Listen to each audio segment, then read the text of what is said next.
How's it going? My name is Dallas aka Infernus, and welcome back to YouTube Unsolved. Today is episode number 5 of season 3. It's been a little bit of a gap between the last episode, and there's a reason for that, and that's because this series has been kind of having an effect on me, most particularly the last episode, which was... Sorry, I missed that.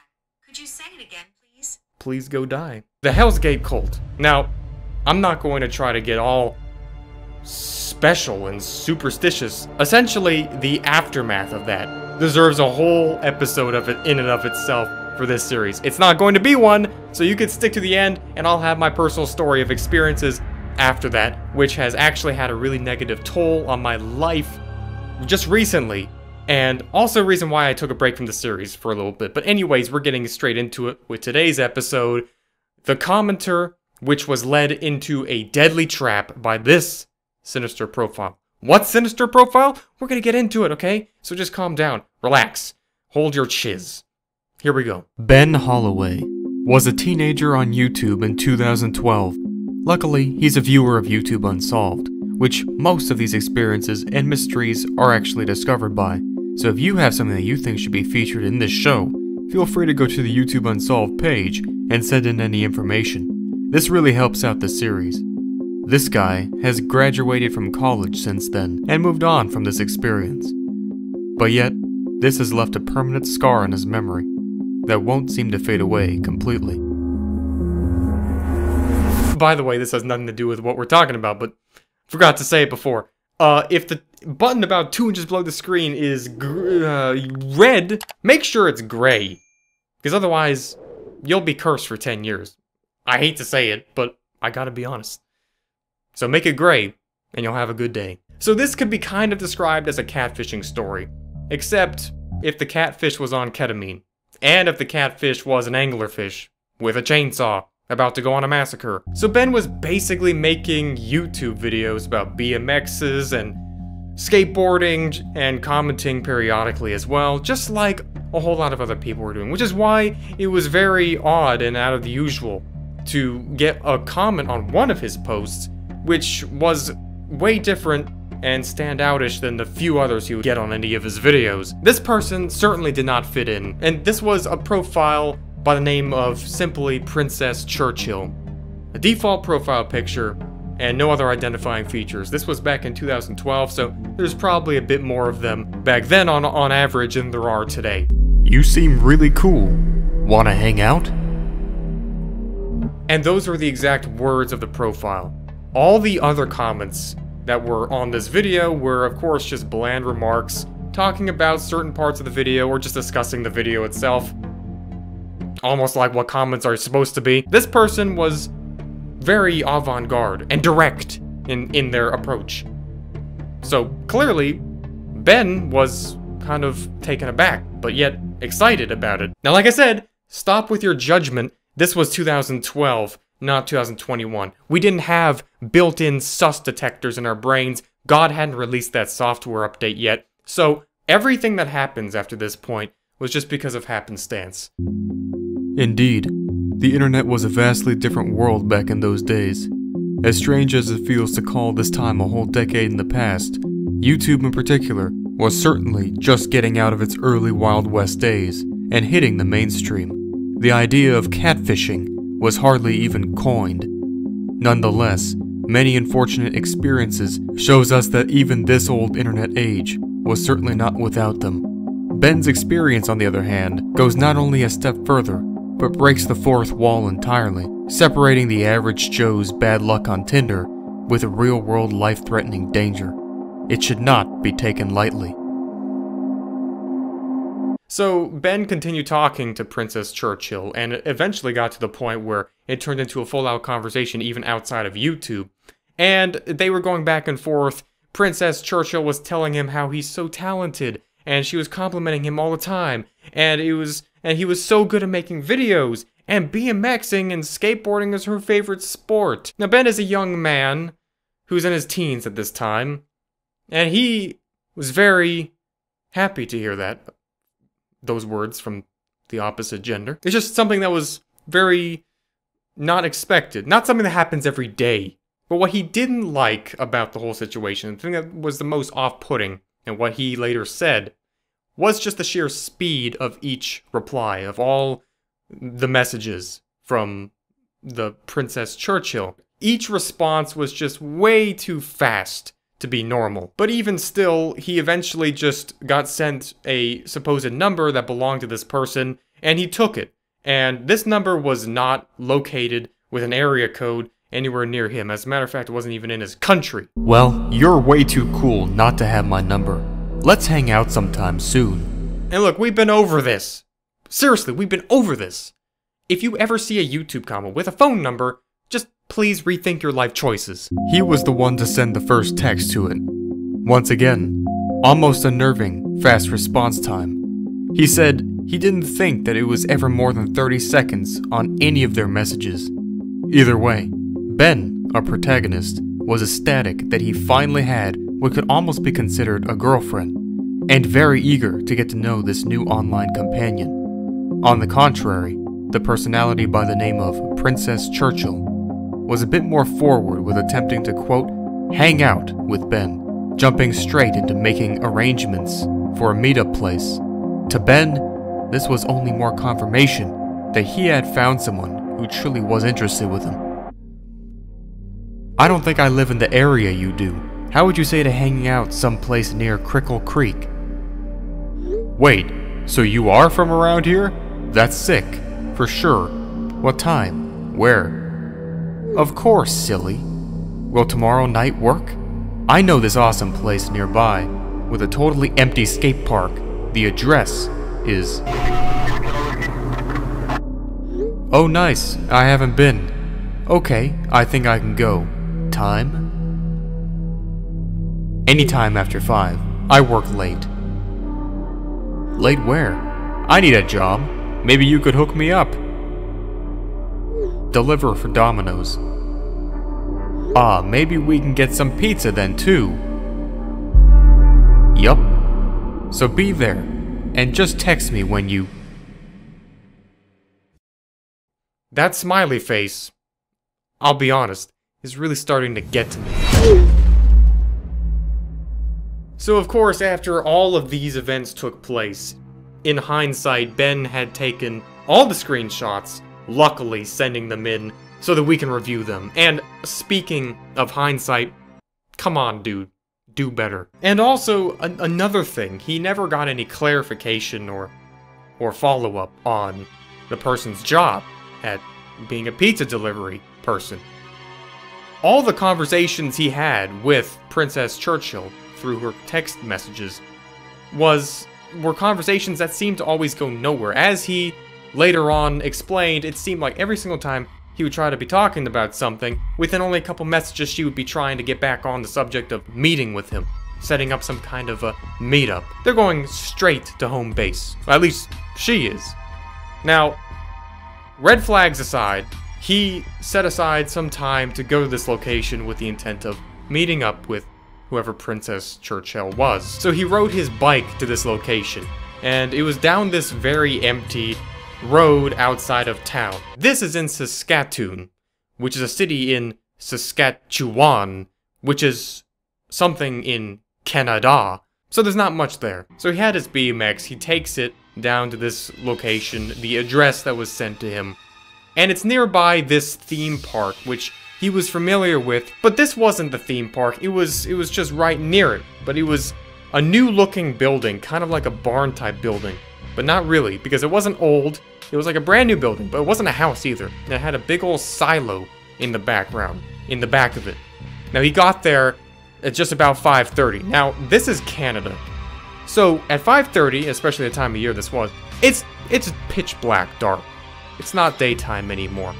That's not how it works around those parts. So he goes on this access road, which leads to this building. He can see it off the side of the road, but you need to go through some foliage, some trees to get there. So he takes this bike, BMX bikes, you can go on access roads, you can go on dirt roads, of course, that's what they're made for. He goes into this road, and the instant he starts getting closer to this building, Ben starts expressing how he felt like he wasn't supposed to be there. Not in some kind of scary, like, expected, from our point of view way, but from a perspective of he didn't want to get caught by the owners. Like, he didn't know if this was property that he was allowed to be on. There was no gates or signs or anything like that. Now, he had been texting his friend on and off all that day until she had stopped replying only a couple hours before. So he gets to this building, and of course, as what you might expect, there was no one there. Not really, at least. All in all, he ended up just sitting next to his bike on the property, next to this building, some distance between him and the building, and the only light source of this whole place was just this small, very not efficient, dim light, which was placed on the front door of this building. Like I said, this was not really a traditional building. It was like made out of sheet metal or something like that, like a barn with just one door on the side and just one light. Everything else was dark. He could see the outline of this tower in the background. Now, he was getting sniffly, and he was almost like developing a cold, because this is Canada, basically getting towards winter, and you can't just be outside at night. So he walked around the perimeter, only to see that there was no skate park. But there was a whole lot of nothing, and darkness, and a big tower. And he left his bike out into this, like, area where there's more light, and he just goes back over there. So he keeps texting her one way, asking over and over again, is this the right address? Hello, I'm here, am I in the right place? No response. So he walks about halfway in between the dark section in the back to the front section, which has a little bit of light, and he stops. He just decides to just call the person for the first time. And he calls twice, and on the second time, he hears something really vaguely. Something that's just slightly higher pitched and slightly higher sound than crickets in the background. It's the sound of an iPhone ring. Very briefly. And cut off. Like, doot doot doot doot doot. And that's it. That's what he heard. And it was very distinguishable. Like, this was not just him hearing it. And he couldn't tell where this thing came from. He couldn't tell if it was in front of him, behind him, because here's the thing. Like, it's the tree line behind him. There's an opening. And then there's the building. This thing was just so very vague that he couldn't exactly determine where it was. Right after that, only seconds later, a message was sent to him from Princess Churchill. And she said, I'm sorry, I'm not here yet. Of course, whatever was going on, he didn't care anymore. He makes a beeline to go straight back into the front area to pick up his bike. Basically, get out of there. And then he gets on his bike and he starts leaving. And he stops, not because he sees, but he hears a vehicle approaching him from the front, where he's going back to the access road. So he jumps off his bike, runs into the tree line, basically ducks down into these bushes, leaving his bike out there. He sees this SUV. It's completely blacked out with tinted windows, and there's no lights. They have all their lights turned off, not even brake lights. They just roll up. You can hardly even see the thing because of how dark it is, and the very small light is not contributing that much. This thing parks right next to where he left his bike, and someone gets out of the passenger seat, not even the front seat. I mean, well, the front, not the driver's seat. So there's at least two people in this car. And whoever gets out, well, he sees, obviously, from where he's now leaning in, or he's hiding in the bushes, right at the edge of the tree line. This person is not a girl. It's a big old man. You can't see any features, but they have a powerful ass flashlight. And they start using this flashlight. And this thing is so strong. He said, this is the strongest flashlight he's ever seen. And this is so bright, he's like, this is the end of my life. Like, how are they not going to see me? Apparently they didn't see him because this thing was so bright, but they got back in their car. The black SUV, completely no lights, drove around the building and parked in the back from what he could see. Now, just here's Ben's situation. Try to put yourself into his shoes. It's now middle of the night. Well, pretty much in the middle of the night. It's 40 degrees. He cannot stay there. He can't get his bike to leave because he has to go out into the light to grab the bike, of which the people are in the back darkness that could easily see him. Regardless, he eventually had the courage to just go straight running, full speed, grabs his bike, runs and gets on it, just completely tails it out of there. And the only other thing he said out of the whole thing that he thought he heard was the sound of an engine turning on right as he did. He couldn't hear anything. He couldn't see anything, of course. And then he just gets back to the access road. Luckily, makes it back in one piece. He gets a text message. He checks his phone after he gets home, completely stunned of what just happened. And there is one last message on there. And the message is from, of course, Princess. And she says, "I'm in the back. Where are you?" So, that's not happening. So that's a little bit insane on that note. And of course, there's not really any explanation. Now, you could just argue that it could have even been the owner coming back. And it was nothing sinister at all. Doesn't explain the phone going off in the forest, maybe even in the house, and then just to be turned off, like very quickly, as if it wasn't supposed to happen. That's the whole thing that doesn't make much sense, and that was happening when she said she wasn't there yet. Nothing in this whole thing is adding. That is how this commenter was almost put into a deadly trap because of this sinister profile. Now, lessons to be learned. Obviously, it goes without saying, this type of thing doesn't really happen anymore, because there's just so much flim-flam with comet bots and all kinds of things like that. No one takes it seriously anymore. But back in the Old West days, everything was chaotic. No one really knew what was going on. All Ben left me off with was that this was by far the most horrible experience of his life. Now, talking about, on the same subject as horrible experiences, we're now transitioning into my horrible experience related to this series. That's good. So, the Hell's Gate Cult was the last episode that we filmed. I guess you can consider this to be kind of a review. This is YouTube Unsolved. This ain't BuzzFeed. We don't go off and investigate the well-known things. Oh, it's so scary. Everyone knows what this is. It's so freaky. No. Okay, we go a step further. We go straight into the depths of things people don't know about. This is stuff that's dangerous. You know, this is real life. Alright, this ain't a production. It is a production, but you get the point. Now, basically, on the way back from when we were filming this, that's when everything started going wrong. And now, I took some of the items that we found at the location. Look, save it. Save what you have to say. Now, I took like the book, and I took some of the metal objects, just because I wanted to maybe perhaps film them a little bit more, or just investigate them when I was back at home. Now, I put these things in my bag, along with my camera.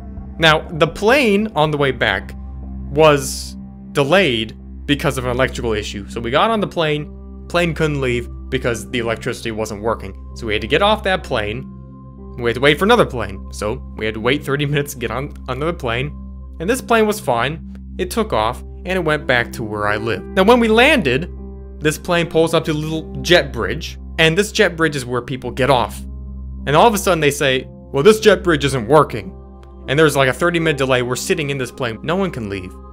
And then this plane has to go. Eventually, after all that time, they have to just drive to another jet bridge. So that's what happens. And this one works so that the actual door opens. Everything's working fine. And people start leaving finally.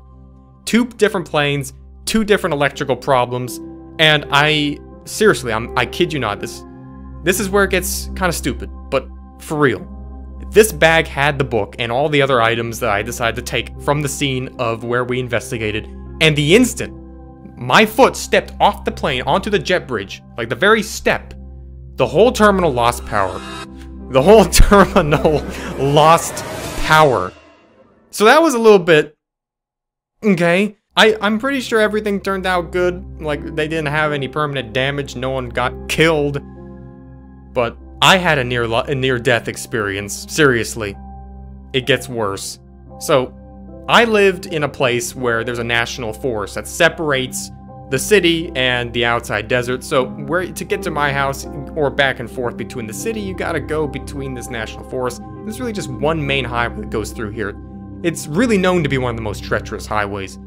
And it's very curvy. And it's very twisty. And it's high up. And it's really...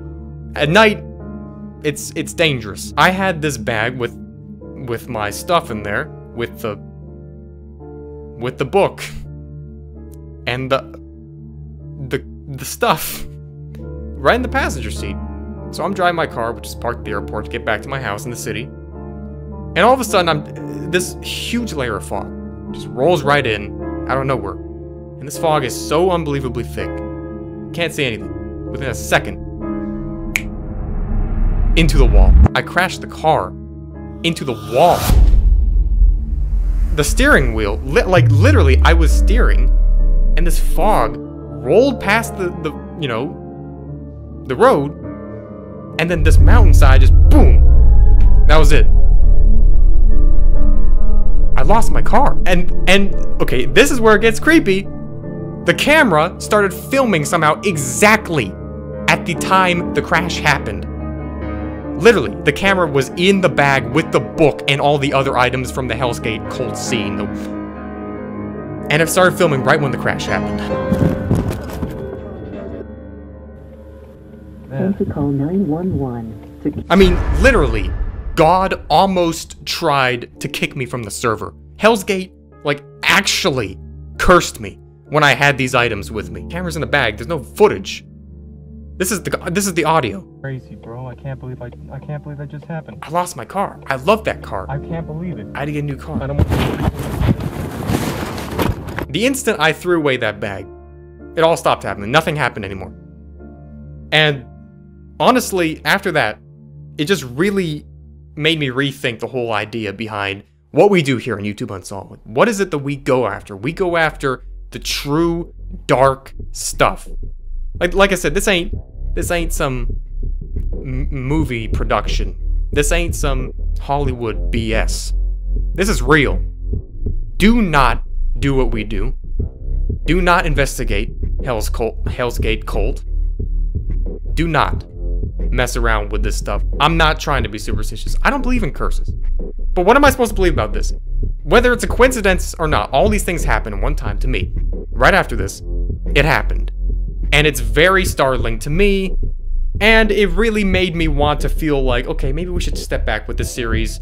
Maybe cut down with the whole, sitting on pentagrams, investigating Satan cults all the time. Maybe just go a little bit more relaxed stories like this. I hope you can understand that. I don't want to die. I threw away the book, don't worry about it. And I'm live. And either all those items that I had were enchanted with, Smite 3, something. Whether you want to believe it or not, this stuff happened. Anyways, this was this episode of YouTube Unsolved! And this was horrifying. So thanks for watching, and I hope to see you in the next very amazing video here on the Tech Realm. Until then, my name's Dallas, aka Inferness. Thank you for being along with me with this journey. Goodbye.